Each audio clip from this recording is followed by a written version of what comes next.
네. 감사합니다. 네. 아, 이게 소리가 점점 더 커지는 것 같아가지고. 네네. 저만 그렇게 생각하는 건 아니겠죠. 기분이 굉장히 좋습니다. 그런 얘기 많이 하시죠. 우리 아이 커서 훌륭한 사람이나 소중한 인재가 되길 바라시잖아요. 그러면서 너 커서 뭐가 될래? 뭐 이런 얘기도 하시고 아이에 대해서 미래에 대한 얘기를 막 하시잖아요. 오늘 이 순간에 제가 꼭 한번 같이 고민해보고 싶은 문제는 정말 부모가 아이의 미래를 제대로 들여다볼 수 있는 사람이냐 아니냐. 벌써 답은 정해졌나요? 이게 쉽지 않죠. 그런데요, 우리가 하나 몇 가지 중요한 점을 인정만 해도 훨씬 더 아이와 미래에 대한 얘기를 할 때 더 넓게 보실 수 있는 여지가 생깁니다. 부모는요, 마치 미래를 알고 있었던 것처럼 행동하는 존재예요. 제가 얼마 전에도 공원에서요, 아이가 엄마 앞에서 한 5살쯤 된 것 같아요. 아이가 막 재밌게 뛰어놀고 있습니다, 공원에서. 그리고 한 10m 전쯤에서 앞에 10m 그 떨어진 곳에서 엄마가 너무 행복하게 그 모습을 보고 계신 거예요. 경이라 이제 밥 먹으러 가자라고 해서 10m 앞에 있는 자기 아이를 부르셨어요.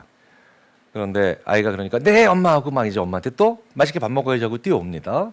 그래 우리 경일이 하면서 이렇게 엄마가 이제 팔을 이렇게 쭉 벌리고 계세요. 얼마나 누가 봐도 참 행복한, 그렇죠? 엄마와 아이의 모습이죠. 근데 10m 앞에서부터 달려왔는데 그 절반쯤 온 5m 앞에서 아이가 꽈당 넘어졌어요. 그래가지고 아이가 보니까 무릎이 좀 솔직히 생채기도 났더라고요. 그래서 좀 피기가 올라올 정도로 이렇게 무릎이 빨개집니다. 그러니까 엄마가 얼마나 속상하셨겠어요. 엄마가 5m 앞에서 넘어졌으니까 엄마가 또 5m를 더 달려가서 아이에게 이렇게 얘기하시더라고요. 너 내 그럴 줄 알았어. 너 그렇게 조심성 없게 달려오더니 그럴 줄 알았어. 몰랐죠? 몰랐어요. 네. 알았으면요, 그 5m 앞에서 기다리고 있어야 되죠. 네. 몰랐단 말이죠. 근데 내 그럴 줄 알았어. 미래를 자기가 알고 있었던 것처럼 얘기해요. 모든 부모님들은 어떤 일이 일어나면 원래 내가 알고 있었던 것처럼 다 얘기를 하죠. 저도 옛날에 왜 그렇게 우리 엄마는 다 알고 있었다 그러지? 왜 이렇게 우리 아버지는 이렇게 다 알고 계신 것처럼 얘기하지? 네, 그럴 줄 알았어. 심리학자들이 연구한 주제예요. 네. I knew it all along effect. 나는 다 알고 있었다 효과. 그런데 재밌는 건요, 왜 이 어머니는 내 다 알고 있었던 것처럼 내 그럴 줄 알았어라고 얘기를 하셨겠습니까? 사실은 몰랐음에도 불구하고 당황했잖아요. 지금 놀라셨잖아요. 근데 어른인 나는 놀라면 안 된다고 생각을 하신 거예요. 부모인 나는 당황하면 안 되죠. 그래서 그럴 줄 알고 있었다라고 얘기를 하면서 자기는 마치 알고 있었던 것처럼, 예측하고 있었던 것처럼 얘기하면서 이제 그 위기를 심리적으로 모면하는 겁니다. 사실은 이거는 좀 고민해 볼 필요가 있어요. 심리학에서 이걸 50년 넘게 연구했거든요. 내 그럴 줄 알았어? 그리고 이게 얼마나 위험하고 부작용이 많은 말인지. 몰랐는데 알았다고 하는 거 있잖아요.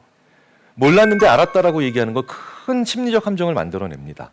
왜냐? 그러면 알고 있었던 걸로 기억이 바뀌거든요. 모르세요? 우리 아이들한테 일어날 이야기를, 앞으로 일어날 일들은 부모이기 때문에 더 모를 수밖에 없습니다. 왜? 내가 내 아이보다 어쩔 수 없이 100%의 확률로 나이가 많거든요. 우리는 나이 들어가면서 많은 정보를 가지게 되고 원숙해지면서, 그리고 아이들이 고민하는 것들은 우리가 고민하지 않을 정도로 이제 상당히 많은 경험을 가지게 됩니다.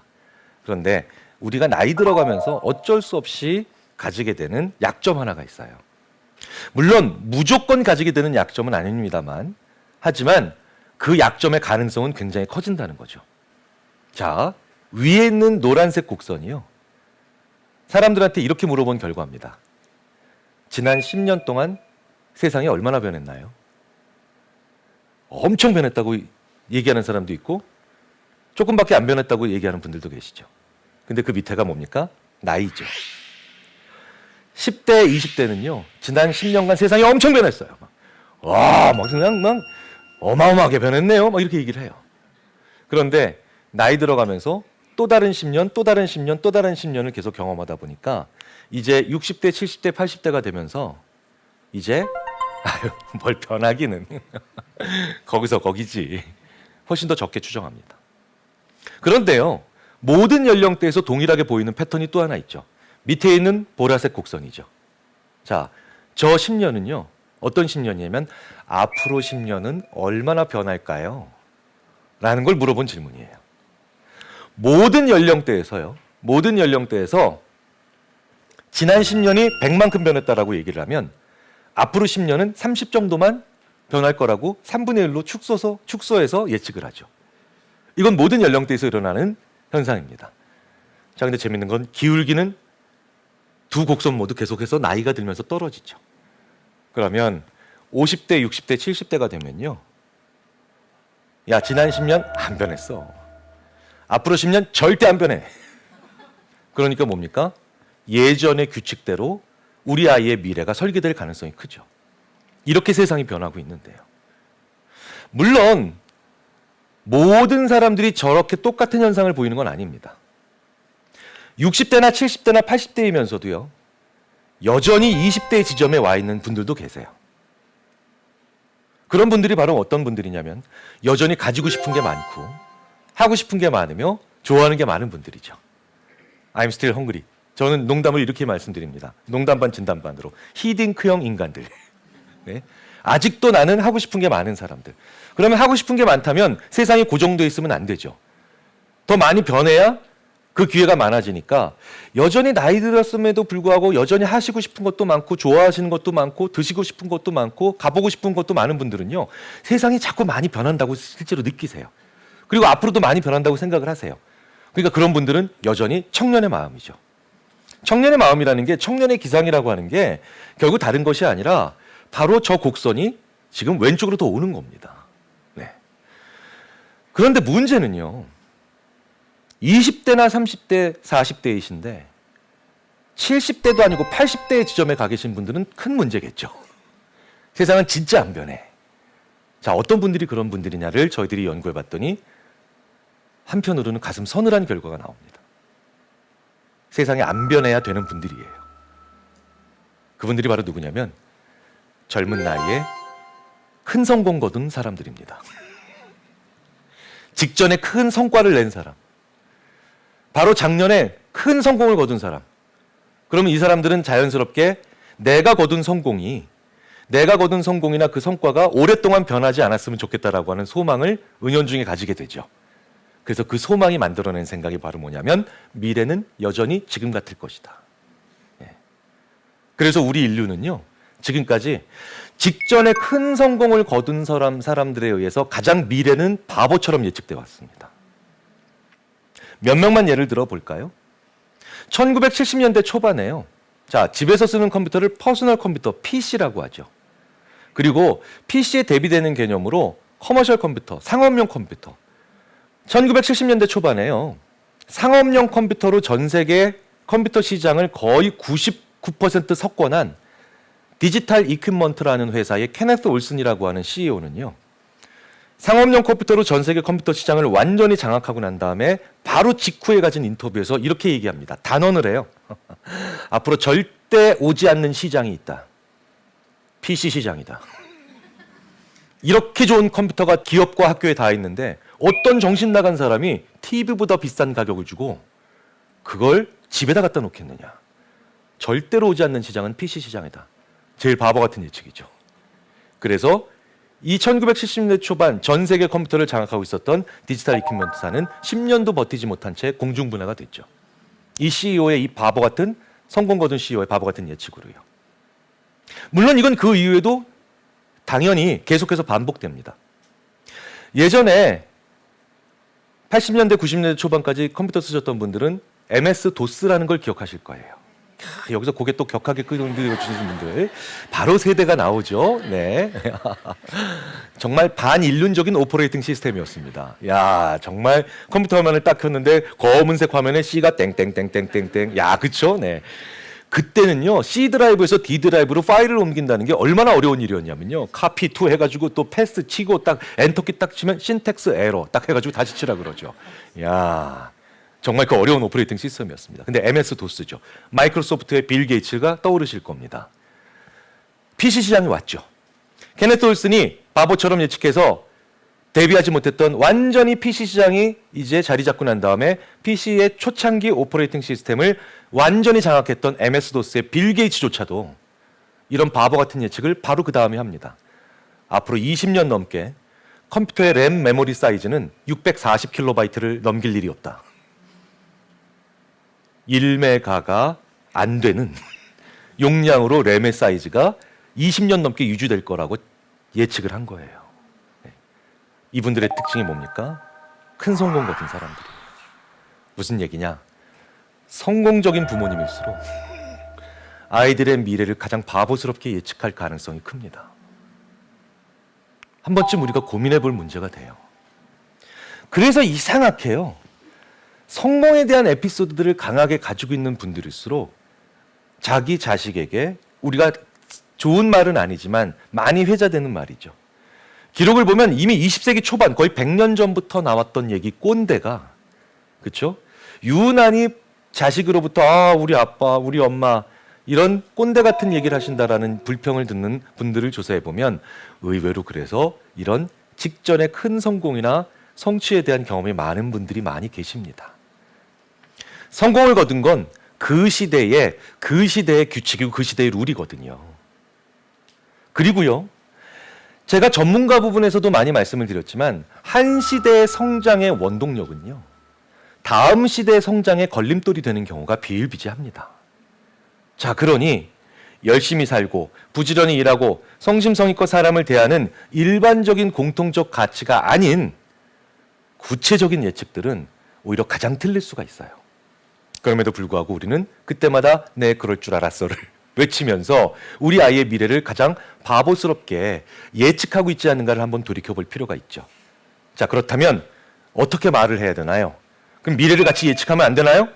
미래를 얘기하면 안 되나요? 아니죠. 규칙 하나만 염두에 두시면 돼요. 그 규칙이 바로 뭐냐? 나의 성공은 기술하고 나의 실패는 설명하시면 됩니다. 이게 무슨 뜻이냐면요. 기술은 영어로 description, 묘사하는 거예요. 그렇죠? 그리고 설명은 영어로 explanation. 자, 그러면 기술과 그러니까 묘사와 설명 어떤 게 차이가 있을까요? 묘사와 기술은요. 있는 그대로 얘기하는 거예요. 그때의 정황 단계도 그대로 얘기하는 겁니다. 마치 기사를 쓰듯. 근데 설명은 뭐냐면요. 납득을 시켜야 되는 거죠. 납득을 시킨다는 건 뭐냐면 그 사람에게 맞게 그리고 나의 이야기를 각색을 좀 할 필요가 있다는 거예요. 자, 그러니까 기술과 묘사는 각색하면 안 돼요. 있는 그대로 그 얘기의 전후 관계를 그대로 묘사하는 거고 그 다음에 주변 정황도 그대로 기록하는 것처럼 얘기하는 겁니다. 그리고 설명은 자기 얘기가 들어가야 되죠. 자기가 주인공이어야 돼요. 근데 참 재밌는 건요. 꼰대라는 이야기를 많이 듣는 직장 상사분들 혹은 부모님들 이런 분들의 특징을 보면 자기의 성공을 설명해요. 그리고 자기의 실패는 묘사해요. 무슨 얘기냐? 자기의 성공의 주인공은 자기여야 돼요. 그런데 그래서 1인칭으로 계속 얘기를 합니다. 그때 말이야 혼신의 힘을 다했잖아 내가. 그리고 정말 밤을 새서 일을 했어 내가. 그때 그리고 내가 안 된다는 사람 집 앞에서 내가 3일을 기다렸다. 막 이런 얘기를 해요. 그런데 자기가 실패하잖아요. 그럼 자기가 실패한 얘기는 자기가 빠져요. 그리고 묘사합니다. 일단 중동에서 석유 파동이 한번 일어나요. 네. 그리고 미국발 외환위기가 닥쳐옵니다. 그렇죠? 남북 관계가 경색이 되고요. 이러면서 자기는 빠져 있고 자기 실패를 둘러싸고 있는 요인들을 그대로 묘사해 버리죠. 이런 사람들한테는 우리는 배울 게 별로 없어요. 사실 어떤 일이 성공하게 되면요. 진짜 중요한 건 그 성공을 하게 만들어 줄 수 있는 주변 여건들이나 그때 시대적이거나 상황적 요인들을 알아야 됩니다. 그래서 그걸 잘 이용할 수 있는 게 제일 중요한 정보죠. 근데 거기에 자기의 혼신의 노력과 정열과 그 다음에 투지만 들어가 있으면 전혀 그런 정보를 받을 수가 없죠. 게다가 실패는 묘사만 해요. 그런데 그때 쓰는 묘사는 그냥 역사적 사건이니까 그 사람이 무엇을 잘못해서 내 부모님이 무엇을 잘못해서 내 직장 상사가 무엇을 그때 제대로 하지 않아서 그 실패가 일어나는가에 대해서 배울 수 있는 교훈이 없어요. 그러니까 양쪽 다 나한테 교훈을 못 줍니다. 그런데요. 근데 참 재밌는 건 성공을 오히려 묘사하는 선배들이 있어요. 그런 직장 상사나 부모님들이 있습니다. 이렇게 말을 시작하는 거죠. 성공을 묘사합니다. 야, 그때 내가 운이 좋았어. 운이 참 좋았다. 이러면 묘사를 하기가 쉬워져요. 운이 좋았다라고 얘기하니까 나를 뺄 수가 있죠. 그래서 거기에서 그때 말이야 갑자기 이런 조약이 체결됐고 그때 만약에 갑자기 법규가 이렇게 바뀌었어. 그럼 듣는 사람들은요. 아, 그런 게 있을 때 이런 일을 시작하거나 이런 일을 대비하면은 시너지 효과가 일어날 수 있겠구나라고 하는 굉장히 좋은 정보를 받습니다. 그리고 자기의 실패는 설명하시는 거죠. 자기가 어떤 실패한 일에 대해서 말을 이렇게 꺼내시는 거예요. 야, 그때 내가 뭘 잘못했냐면 말이지. 그때 내가 무엇이 부족했냐면 말이지. 이걸 제대로 하지 않았던 거야. 라고 얘기하는 분들한테는 아, 그 부족한 점은 이제 보완할 수 있겠구나라고 얘기를 합니다. 자, 우리는요.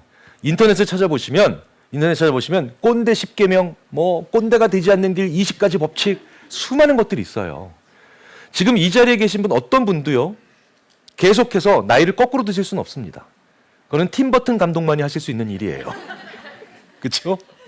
우리는 점점 더 선배 세대가 돼가고 있고 그리고 더 후배 세대, 자녀 세대들을 만나게 될 겁니다. 그런데 그분들한테 그 후배 세대들, 그 자녀 세대들에게 교훈이 될 수 있고 그 사람들한테 좋은 본보기가 될 수 있는 사람은 나의 위대한 업적이 아니에요. 나의 위대한 성공이 아닙니다. 오히려 그것으로 인해서 그 사람들과의 대화를 오히려 망치고 그 사람들 하여금 미래를 가장 못 보게 만드는 바보 같은 사람이 될 수도 있죠. 이렇게 생각하세요.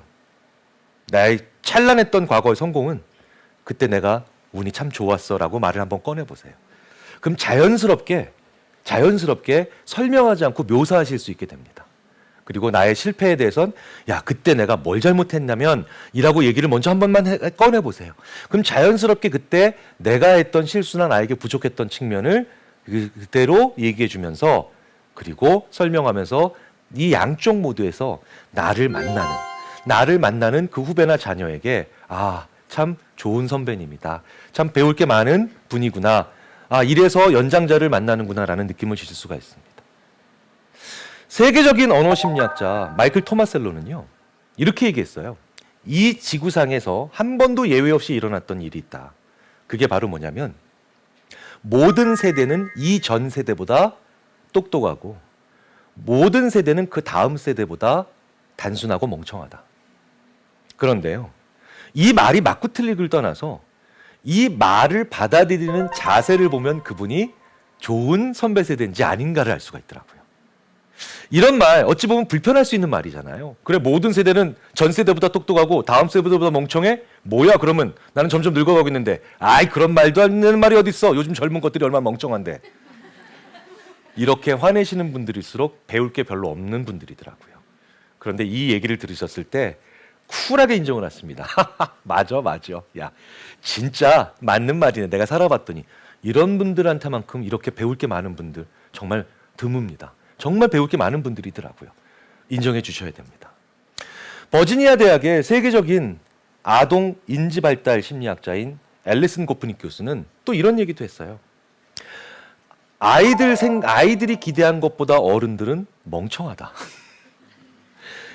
어른들이 생각한 것보다 아이들은 똑똑하다. 이 말도 그 말의 진위나 아니면 얼마나 맞는가 자체를 따지기보다는 한 번쯤 주위 있는 분들한테 들려봐 주세요. 그러면요. 야, 진짜 그런 경우 많아. 이렇게 쿨하게 인정하시는 분들일수록 사실은 굉장히 좋은 분들이고 지혜로운 분들입니다. 그럼 말도 안 되는 말이 어딨어? 라고 하는 분들일수록 별로 배울 게 없는 분들인 경우가 많더라고요. 자, 이런 생각만 좀 하셔도 벌써 우리는 아이들과 함께 미래를 얘기할 수 있는 좋은 준비 상태가 되죠. 이제 하나만 더 말씀을 드리면 될 것 같아요. 이른바 원투와 라이크의 혼동만 구분하셔도 이제 미래를 얘기하는 건 이제 더 쉬워지고 좋아집니다. 자, want, like. 초등학생도 다 아는 영어 단어죠. 원하다와 좋아한다인데요. 결론부터 먼저 말씀드리자면 우리가 지금 우리 아이에게 원하고 있는 모습은 아이가 오랫동안 좋아할 수 있는 게 아닐 가능성이 높습니다. 제가 몇 년 전에 저희 집 늦둥이 막내딸 채원이라는 애를 데리고 놀이동산에 간 적이 있어요. 들어가자마자 저희 막내 채원이가 들어 눕습니다. 풍선 사달라고. 근데 저희 막내 채원이는 사람들 앞에서 이렇게 막 어리광을 피면 제가 당할 수가 없습니다. 얘가 뭘 사달라고 사람들 앞에서 이렇게 막 땡깡을 피면 사람들이 다 제 딸인지 압니다. 심지어 또 왜 아침 방송에서 제가 좀 그때 출연을 하고 있을 때라서 지나가시던 몇 분이 어머 김겨울 어머 지혜나 똑바로 가르치지 이러면서 가르치는 거예요. 안 사줄 수가 없죠. 풍선을 사줍니다. 풍선 가격을 물어봤어요. 제가 지금까지도 까먹지 않는 가격이죠. 풍선 하나가 12,000원이. 이게 말이 됩니까? 네. 직접 듣지 않고 전달해 들으셨는데도 이 정도 반응을 하시는 거예요. 저는 그때 얼마나 분노했겠습니까? 제가 그때 직접 찍은 사진을 지금도 가지고 있습니다. 그날의 분노를 영원히 기억하려고. 그런데 풍선을 그래서 사줬어요. 사줬는데 아이가 이제 그렇게 원하니까 아이도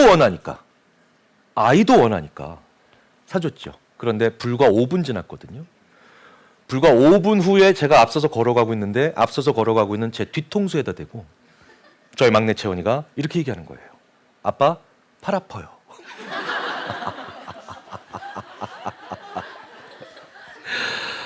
너무너무 불길하잖아요. 그래서 제가 보내던 문자 대충 정리하고 한 1, 2초 정도 지나고 바로 이제 뒤를 돌아봤는데 각도가 이렇게 돌아가지 않고 이렇게 돌아가더라고요. 벌써 뭐가 올라가요. 네. 지금 올라가고 있는 게 이게 저한테 풍선이 아니죠. 이게 저한테 뭐겠습니까? 12,000원에 액수까지 얘기하시네요. 네. 12,000원 공중부양하는 거 보신 적 있으세요? 저는 올라가는 12,000원을 보면서 그제서야 한 사람의 심리학자로서 깨달음이 오더라고요. 왜 친부모도 친자식을 미워할 수 있는가가 그냥 처음으로 깨달음이 오더라고요. 그날 진짜 저한테 엄청 혼났죠. 이 녀석과 그걸 사달라고 그렇게 원해놓고 난리를 쳐놓고 말이야 줬더니 5분 만에 풍선줄을 와. 근데 그날 저녁에 제가 이제 그 놀이동산에서 쭉 놀면서 이제 사진 많이 찍었지 않습니까? 이렇게 쭉 보다가 제가 깜짝 놀라게 됩니다. 저희 막내 채원이가 풍선을 사달라고 그토록 원했던 그 장소, 그쪽에서 찍었던 사진을 보니 주위에 대부분의 아이들이 풍선을 가지고 있어요. 그런데 불과 5분 후에 이 아이가 풍선줄 놓고 저한테 막 혼났던 곳에서 찍었던 사진을 보니까 주위에 누구도 풍선을 안 가지고 있어요. 이 아이는 원했지 좋아한 게 아닙니다. 원트만 있었고 라이크는 없었던 거예요. 그런데 이게 우리 아이들과 우리 부모님들 사이에서 아이들의 미래에 대해서 많이 벌어지는 착각들과 실수입니다. 제가 그때 조금만 더 지혜로운 부모였다면 이 아이에게 바로 그렇게 원하고 있고 제가 봤을 때도 너무너무 원하고 있으니 이 아이에게 풍선을 사주기 전에 저는 그 12,000원이란 돈 12,000원 돈을 좀 더 좋은 곳에 쓰기 위해서 더 유용하게 쓰기 위해서 잠시 저는 아이를 5분 정도 거리에 있는 이곳에 와야 되죠. 그럼 여기에는 어떤 아이들이 있습니까? 안 가지고 있는 아이들이 있잖아요. 안 가지고 있는 아이들 틈에서도 얘가 풍선을 여전히 떠올리고 기억하고 그리고 여전히 생각하고 있으면 얘는 풍선을 정말 오래 좋아합니다. 여기를 안 데려와 본 거예요. 우리 아이가 무엇을 잘하고 있다면 무엇을 굉장히 원하고 있다면 아이가 좋아하는지도 보셔야 되죠. 근데 이 아이들 얘가 왜 원하고 잘하고 있어요? 그 얘기는 분명히 누군가와의 경쟁에서 이기고 있다는 거예요. 그런데 그때는 좋아하는 걸 볼 수가 없습니다. 이 아이가 정말 좋아한다면 그것에 조금도 관심이 없는 아이들 틈에 가서도 여전히 그게 궁금해지고 그걸 떠올리고 있으며 그것에 관련된 이야기나 행동을 하고 있어야 돼요. 그런데 우리는 아이가 미술을 좋아한다 이렇게 얘기하시지만 사실은 미술을 경쟁하고 있고 그래서 원하는 무언가를 계속 가지는 그 과정에 틀에 넣고 아이들의 미래를 보기 시작합니다. 그런데요, 우리 아이가 정말 미술을 오랫동안 좋아하고 미래에 정말 그 미술을 오래 하고 향유할 수 있는 직업을 혹은 그런 미래를 가지게 된다면 음악만 하는 아이들, 미술에 관심이 없는 아이들 사이에서도 내 아이는 여전히 미술을 좋아하고 있으며 미술을 떠올리고 있고 미술과 관련된 것들을 하고 있어야 됩니다. 원투와 라이크의 착각이죠. 그래서 이 미래를 보는 건 우리 아이들이 더 잘 본다. 부모님이 하실 수 있는 건 그렇기 때문에 아이의 원트와 아이의 라이크가 그 중앙 경계선에서 과연 원트를 하고 있는 아이를 라이크도 하고 있는지 같이 보여주시는 그 이동을 하는 운송수단의 역할만 하시면, 그 역할만이라도 해주신다면 우리 아이들과 함께 훨씬 더 넓게 그리고 더 지혜롭게 미래를 볼 수 있지 않을까라는 생각을 한번 해봅니다. 원트보다는 라이크겠죠. 오늘은 여기까지 하겠습니다. 감사합니다. 네. 감사합니다. 네.